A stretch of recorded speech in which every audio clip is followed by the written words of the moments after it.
अस्सलामुअलैकुम। मोहम्मद अज़हर सिद्दीक अपने programme maths views के साथ हाजिर खिदमत है। ब्रिगेडियर रिटायर्ड मुज़फ्फर अली साहब को दावत दी है। हमने 3-4 बड़े अहम इशू प्रॉब्लमों के सामने रखने हैं और माहिराना एक्सपर्ट ही राय लेनी है।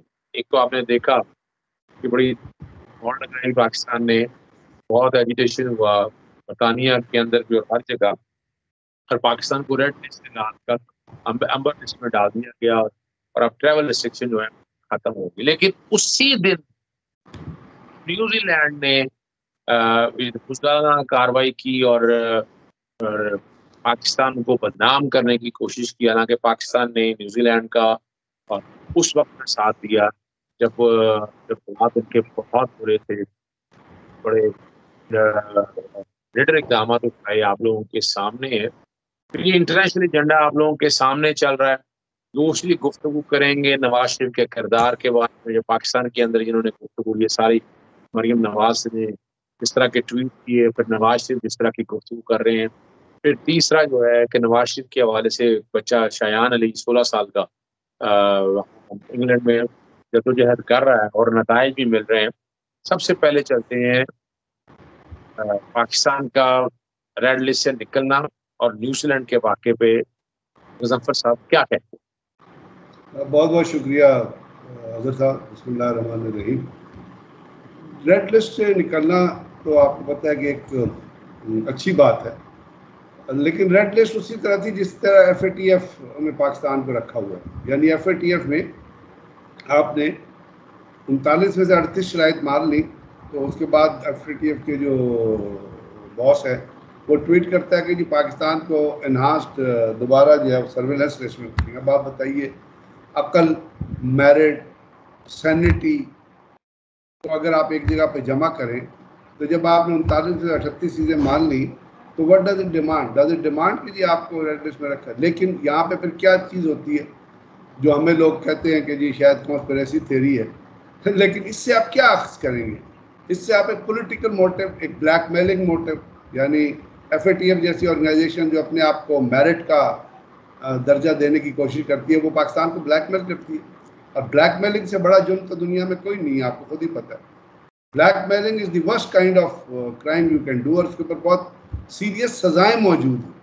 तो ये जो ब्लैकमेलिंग FATF की थी, यही ब्लैकमेलिंग जो थी वो बरतानिया की थी, क्योंकि जब आपको रेड लिस्ट को आप देखते हैं तो आपको कंपैरिजन करना पड़ता है अपने रीजनल कंट्रीज से कि जी कौन कौन से ऐसे ममालिक हैं जो बरतानिया में रेड लिस्ट में। तो क्या इंडिया, जहाँ पे डेथ की तादाद रोज़ाना 500 से ज़्यादा है, जहाँ बेड्स नहीं हैं, जहाँ ICUs नहीं है, जहाँ जलाने के लिए शमशान घाट ख़त्म हो गए हैं, और उस पर और तो छोड़िए उनके अपने मीडिया ने, बरतानिया के मीडिया ने कितनी खबरें चलाई हैं और किस तरह से उन्होंने ब्लेम किया है, और किस तरह से ब्लेम नहीं किया बल्कि किस तरह से पॉइंट आउट किया है इनएफिशिएंसी और corruption and malpractices of the Indian government. तो उसको आपने रेड लिस्ट पे नहीं रखते, उसको आप निकाल देते। पाकिस्तान को रेड लिस्ट पे रखते हैं जहाँ अल्हम्दुलिल्लाह ताले वो अपना किसी दिन आपकी कोई बहुत ज़्यादा डेथ हो गई कोरोना से, तो 67 से ज़्यादा आपका ग्राफ नहीं बढ़ा। 67 से 80 के दरमियान आपने कभी 100 क्रॉस नहीं किया। और अब तो वैसे बहुत सारी पाबंदियां लगी हैं, लेकिन क्यों रखना? उसके बाद फिर एक लेम एक्सक्यूज़ बनाना कि जी हमें डाटा नहीं प्रोवाइड किया गया। भाई डाटा तो आपको दुनिया, आप इतने बड़ा मुल्क है, तो are you a goof? Are you illiterate? क्या आप जाहिल हैं? क्या आप बेवकूफ़ हैं? क्या आप दुनिया को नहीं देखते? क्या आप फॉलो नहीं कर रहे ट्रेंड? क्या अपना जो इंटरनेशनल ऑर्गेनाइजेशंस हैं वो दुनिया का कंपैरिजन लोड नहीं कर रही? तो ये इसका मतलब ये भी ब्लैकमेलिंग एक टेक्निक है कि जी पाकिस्तान को सिक्वीज करो। FATF में सिक्वीज हो रहा है, क्यों? अब जब क्यों आप तलाश करते हैं तो सिर्फ आपको एक जवाब आता है, और वो जवाब है कि आप एक मुसलमान मुल्क हैं and you are a nuclear powered country.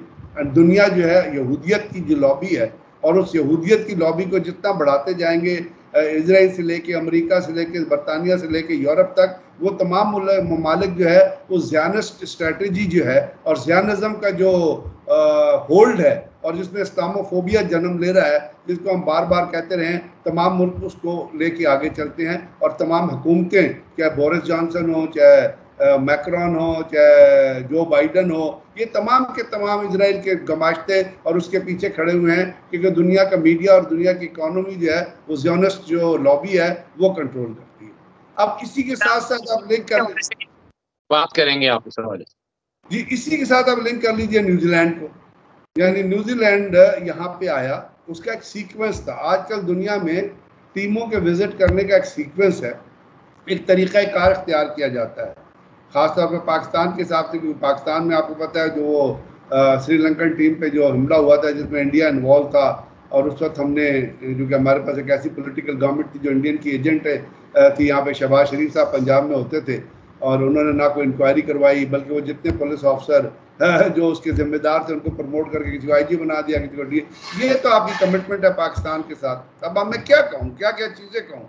काश पाकिस्तान के अवाम की आंखें खुले कि कौन है जो दुश्मन के हाथों में खेल रहा है, और नाम नहीं लेना चाहते थे हम इंडिया का, और डरते थे कि जी इंडिया का नाम लिया तो हमारी स्टील मिल में जो इन्वेस्टमेंट है जिंदाल की वो रुक जाएगी। तो अब जब इस किस्म की बिकाऊ लीडरशिप हो तो वो पाकिस्तान के इंटरेस्ट ही बेच सकती है ना। तो वो जो उस वक्त जो हमला हुआ था उसके बाद पाकिस्तान के क्रिकेट ग्राउंड सूने हो गए। फिर आपके यहाँ क्रिकेट वापस आई, IPL हुआ, अभी रिसेंटली कश्मीर लीग हुआ, और कश्मीर लीग के अंदर आपको पता है इंडिया ने किस तरह प्रेशराइज किया था प्लेयर्स को कि ना आप आए, आप ना जाएं, ये है। और उन्होंने, अब ये हमारी साजिश तो नहीं है, उन प्लेयर्स ने अपने ट्विटर पे और अपने मैसेज में पोस्ट किया कि जी मुझे रोकने की कोशिश की गई। अपना 2-3 प्लेयर्स हैं जिनका नाम आपको पता है, उन्होंने अपनी की, लेकिन हम ये आए, वो खेले, यहाँ से गए। इसी तरह न्यूजीलैंड की सिक्योरिटी, अब उस सिक्योरिटी टीम के अंदर क्या आप ये समझ सकते हैं कि उन्होंने कोई मतलब अनप्रोफेशनल आदमी को भेजा होगा, किसी गूफ को भेजा होगा? प्रोफेशनल्स लोग हैं ना जो सिक्योरिटी को समझते हैं। पाकिस्तान से भी प्रोफेशनल लोग थे जो सिक्योरिटी को समझते हैं और सिक्योरिटी को हैंडल करते हैं। उन्होंने उनको ब्रीफ किया, और हमारी इंटेलिजेंस और हमारी एक्सीलेंस इन इंटेलिजेंस का आलम यह है कि रिफ्लेक्शन ये है कि अभी कुछ दिन पहले जो इंटेलिजेंस चीफ्स थे रशिया के, चाइना के, पाकिस्तान के, उनकी पाकिस्तान के अंदर एक कॉन्फ्रेंस हुई, और उसके ऊपर उन्होंने पाकिस्तान की सिक्योरिटी सिचुएशन के हिसाब से न सिर्फ तसल्ली का इज़हार किया, बल्कि उन्होंने ये कहा पाकिस्तान की इंटेलिजेंस एजेंसी उसकी प्रोफेशनलिज्म के हिसाब से कि आप हमें खित्ते की भी, अफगानिस्तान की भी, और पाकिस्तान और बाकी मुल्कों की जो रिलेशनशिप है उसकी इंटेलिजेंस शेयरिंग का हिस्सा बना लें, ताकि हम एक स्ट्रैटेजी बना सकें इस खित्ते के हिसाब से और अफगानिस्तान के हिसाब। इसका मतलब है पाकिस्तान, जो कहने का मेरा मकसद है, इसका मतलब है आपकी जितनी इंटेलिजेंस इनपुट्स हैं सिक्योरिटी के हिसाब से और तहफ़्फ़ुज़ के, अपना लॉ एंड ऑर्डर के, वो तमाम अप टू डेटेड हैं, और उन पे बेस करके आपने प्लान बनाया था न्यूजीलैंड टीम को प्रोटेक्शन देने का और न्यूजीलैंड टीम को ग्राउंड में। अब उसके थोड़ा आगे चले तो न्यूजीलैंड की टीम आई, 3 दिन वो ग्राउंड में खेलती रही, 3 दिन ग्राउंड में खेलती रही, कोई वाक़या वक़ूफ़ पज़ीर नहीं हुआ अल्हम्दुलिल्लाह। वो आप कहते हैं जब वो प्लेयर मूव करते थे लोगों का इसके ऊपर क्रिटिसिज्म भी बड़ा आता था, तो सड़कों के ऊपर ट्रैफिक रोक दी जाती थी, एक साइड पे नहीं दोनों साइडों पे, and they were escorted bye at least 30 vehicles, 30 vehicles होते थे मुख्तलिफ एजेंसी, उसमें इंटेलिजेंस एजेंसीज के व्हीकल थे, स्पेशल ब्रांच भी होती थी, उसमें रेंजर्स भी थी, उसमें पुलिस भी थी, उसमें SSG के कमांडोज भी थे। इसी तरह वेन्यू को भी इस तरह प्रोटेक्ट किया जाता था। अब सवाल यहाँ पे ये पैदा होता है कि न्यूजीलैंड की टीम होटल से तो निकली नहीं, स्टेडियम के अंदर तो एंटर हुई नहीं, तो इसका मतलब है कि जो सिक्योरिटी की सिचुएशन है जो एक दिन पहले एग्जिस्ट कर रही थी वही सिचुएशन उस दिन थी। अब सुबह 10 बजे उनको कौन सा अल्लाह मियाँ की तरफ से टेलीग्राम आ गया जिसके ऊपर बेस करके उन्होंने पाकिस्तान की सिक्योरिटी एजेंसी से डिस्कस करना भी अपना मुनासिब नहीं समझा। अगर तो टीम एंटर हो जाती अपना स्टेडियम में तो सिचुएशन बिल्कुल चेंज हो जाती, क्योंकि वहां पे टीम होनी, 2 टीमें होनी थी, प्रेस होना था और वहां पे लोग होने थे। तो जब लोग वहां पे बैठे होते तो आप कहते हैं जी यार लोगों के अंदर से कोई खतरा था, भाई यहाँ तो कुछ हुआ ही नहीं था अभी तक, अभी तो आपने चलना था। तो इसके मतलब है अगर कोई चीज थी और चीज आई तो आपको फौरन हमारे वो जो उनके साथ कांटेक्ट लोग हैं और हमारे एजेंसीज के लोग इन कांटेक्ट हैं PCB के थ्रू कांटेक्ट। बगैर साहब यहाँ एक बात बताऊं, मैं जो दिक्कत में देखिए ना, बड़ी प्लानिंग के साथ पाकिस्तान के अंदर पाकिस्तान के जो दुश्मन मौजूद रहे, मैं चाहूंगा ज्यादा लंबी बात ना हो सके, हमने और गुफ्तगू भी करनी है इस हवाले से। मरियम नवाज का टीवी आना और कुछ उसी क्लास के सो कॉल्ड लिबरल का बाकायदा सिक्योरिटी थ्रेट के हवाले से जो अलर्ट साहब में मेरा ख्याल है मैं दिन में कुछ 10 अलर्ट में ऐसी है, 3 अलर्ट 4 अलर्ट हर रोज ये देखते रहते हैं। उसका तस्वीर का एक रुख दिखाकर पाकिस्तान यानी उनकी जुबान इन्होंने चलने की कोशिश की। क्या इन लोगों के खिलाफ एक्शन नहीं बनता आपके मुताबिक? इससे पहले मैं कहूंगा कि अमेरिका के रोजाना सिक्योरिटी अलर्ट आते रहते हैं अपने लोगों के, आपकी नजर से गुजरे होंगे कि डोंट ट्रैवल टू फलाना मुल्क, डोंट ट्रैवल। वो अलर्ट होते हैं, they are not dangers, they are not, they are perceptive. मैं जो आपको जिस चीज पर लेके आना चाहते हैं तमाम बहस के जरिए कि जो कुछ बताया गया न्यूजीलैंड के ऑफिशियल, दैट वाज परसेप्टिव। उनको चाहिए ये था कि वो ये चीजें पाकिस्तान के ऑफिशियल से डिस्कस करते।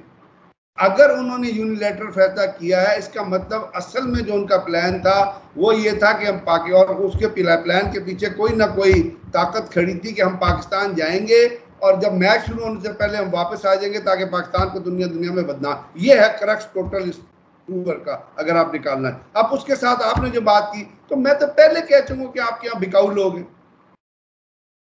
कौन स्पोर्ट्समैन? आप मरियम से एक्सपेक्ट करते हैं कि वो आपको कोई अकल की बात बताएगी? I am sorry, I am sorry, she doesn't have a basic education. मैं आपको बता रहा हूँ, उसको ये पता नहीं है न्यूजीलैंड वाकया किस खत्ते में, उसको क्या इससे आप expect? I can bet it, she doesn't know New Zealand है किधर, न्यूजीलैंड की प्राइम मिनिस्टर कौन है, न्यूजीलैंड के लोग कौन है। उन्हें तो एक इशू मिलना चाहिए गवर्नमेंट को बदनाम करने के लिए, बजाय इसके कि आप पाकिस्तान के नेशनल इंटरेस्ट को, पाकिस्तान के सॉवरेन इंटरेस्ट को लुक आफ्टर करें। और अगर कोई बाज दफा लीडर होते हैं, अगर कोई चीज भी हो भी की है, वो उस पर पर्दा डालते हैं ताकि अपने मुल्क को नंगा ना करें। यहाँ तो मुल्क को बेचने के लिए तैयार रहते हैं, मुल्क आपकी माँ है, माँ को बेचने के लिए तैयार रहते हैं। तो जो माँ को बेच सकते हैं और लिटरली बेच सकते हैं, उनसे आप तवक्को करते हैं कि वो अकल की बात है। I am sorry, they will never do it. Pakistan की पब्लिक अगर ये रियलाइज नहीं करेगी तो इस मुल्क के ऊपर बहुत बड़े बड़े खतरात मंडरा रहे हैं। मैं आपको आज बता देता हूँ, क्योंकि ये बिकाऊ लीडरशिप है जो इस मुल्क को बेचने के लिए तैयार है। आपने बड़ी जबरदस्त बात की। मैं इसी के साथ अब चीज अगली जोड़ने लगा हूँ कि वो एक भगौड़ा जो मुल्क से भागा, और अंदाजा लगाएं जो हमदुल्ला, जब ऐसे लोगों से, अशरफ गनी और नरेंद्र मोदी से दोस्तियों का इकरार कर रहा है, सहाफियों के साथ बैठे, वो बाहर आके इस मसले पे कहता है Pakistan back to square one, यानी शर्म से डूब मरने का मकाम है। बात कर रहा हूँ नवाज शरीफ की। आपने देख रहे कि ये सारी जुबान जो है, ये अगर देखा जाए मोसाद की, रॉ की, एनडीएस की कह दें, पता नहीं एनडीएस के अब ताजा तरीन हालात क्या हैं, अगर देखा जाए तो ये बाहर की एजेंसियों की जुबान बोल रहे हैं। और आप तो वो खुल के बाहर भी आ चुके हैं। अब तो बीमारी शिमारी कोई नहीं है और सियासत शुरू कर दी है। उन्हें खींच के पाकिस्तान ही लाना चाहिए साथ ही। सर, ला के उसको जेल के अंदर दफा करना चाहिए। He should be locked up. मैंने आपसे पहले कहा कि they are ready to sell Pakistan. वो एनिमोसिटी में, अपनी जाती दुश्मनी में उस हद तक जा चुका है जिस शख्स की आप बात कर रहे हैं कि he can do anything to damage Pakistan. वो तो करेगा, वो तो डिटरमिन्ड है पाकिस्तान को डैमेज करने के लिए। उसने पहले ही जाती उमरा पाकिस्तान में बना दिया था, इंडिया को पहले ही लाके पाकिस्तान में आबाद कर दिया था। आपके सामने ही है वो कहीं छुपा ढका छुपा तो नहीं है, उसने तो पहले ही पाकिस्तान को बता दिया था। और आपको याद है ज्ञानी जेल सिंह से जब जनरल जियाउल की मुलाकात हुई थी, और आपने वो किताब भी पढ़ी होगी और वो आर्टिकल भी पढ़ा होगा, तो ज्ञानी जेल सिंह ने कहा, जियाउल ने कहा कि ये आपके इलाके से ताल्लुक रखते हैं। तो उन्होंने जो इनकी हिस्ट्री बताई थी वो आपको पता है ना? पता है, दुल्ला फुल्ला वाला, हर एक को पता है दुल्ला फुल्ला वाला की औलाद से आप क्या एक्सपेक्ट करते हैं? ये ग्रे मैटर एक्सपेक्ट करते हैं? नहीं, वो तो कमाल है। हमारे दोस्त अरशद औलख सब गए थे, तो वो उन्होंने उस जाति उमरा की शक्लें भी दिखा दी थी, गलियां भी दिखा दी थी सारी, और औकात भी दिखा दी थी इन लोगों की। वो तो बड़ा वादे तौर पर है। और दुल्ला फुल्ला वाले से और अब क्या तवक्को कर सकते हैं? क्या फरमा रहे हैं?